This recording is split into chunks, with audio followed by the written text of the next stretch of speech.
Hello மக்களே, welcome to Selli tax. August ஃபஸ்ட்டாக தான் எல்லாருமே காத்துட்டு இருந்தோம். இன்னும் சுவாமி வரலையே, என்னதான் ஆச்சு அப்படின்னு நிறைய பேர் கேட்க ஸ்டார்ட் பண்ணிட்டாங்க.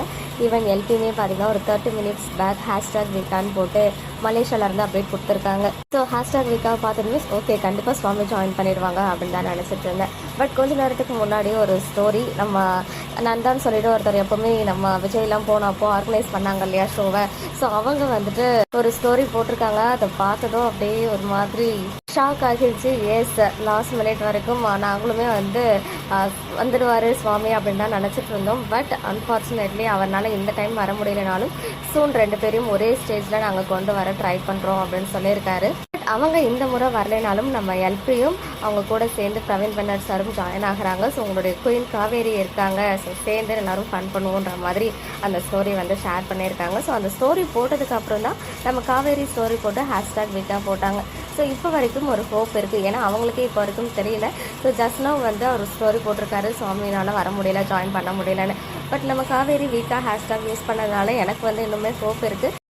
பட் அவங்க சைடில் இருந்தே ஒரு அஃபிஷியலாக ஸ்டோரி போட்டிருக்காங்க அப்படின்னு சொல்லும்போது நம்ம ஃபால்ஸ் ஹோப்பும் கொடுக்கக்கூடாது இல்லையா ஃபேன்ஸ்க்கு. ஏன்னா இது எவ்வளோ பெரிய பிக் டேவாக இருந்துச்சு, இப்பயும் பிக் டேவாக தான் இருக்கும். ஏன்னா மெயின் பில்லர்ஸ்லாம் இருக்காங்க. பட் இருந்தாலும் சுவாமி வராருன்னு நேற்று நைட்டுக்கு கூட ஒரு போஸ்ட் போட்டு பின் பண்ணியிருக்காங்க colours of India. So last வரைக்கும் ஒரு குட்டி ஹோப் வைப்போம். வரலைனாலும் அக்செப்ட் பண்ணி மூவ் ஆன் பண்ண வேண்டியதாக வேறு ஒன்றுமே கிடையாது. ஏன்னா நம்ம எப்படா இந்த மாதிரி சான்ஸ் கிடைக்கும் புலம்புவோம் அப்படின்னு சொல்லிட்டு ஒரு ஹேட்டர்ஸ் கூட்டமே சுற்றிட்டு இருக்காங்க. ஸோ அவங்களுக்கு நம்ம ஒரு சான்ஸை உருவாக்கி கொடுக்கக்கூடாது. கண்டிப்பாக இவ்வளோ எல்லாமே பண்ணியுமே அவங்களால வர முடியல அப்படின்னு சொல்லும்போது அப்படி ஒரு சுச்சுவேஷனில் அவங்க இருக்காங்க அப்படின்னு தான் அர்த்தம் இல்லையா.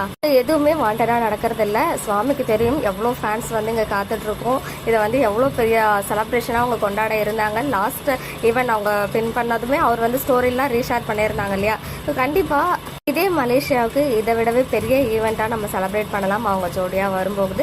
அண்ட் இதையும் மிஸ் பண்ண வேண்டாம். இதுலேயும் நமக்காக நல்ல மொமெண்ட்ஸ் காத்திருக்கு அப்படின்னு நம்புவோம். பட் என்ன தான் உங்களுக்கு சமாதானம் சொன்னாலும் எனக்கே என்னால் என்ன தேர்த்திக்க முடியல. பட் என்ன பண்ணுறது, இதுதான் ரியாலிட்டி. ஸோ அக்செப்ட் பண்ணி தான் ஆகணும்.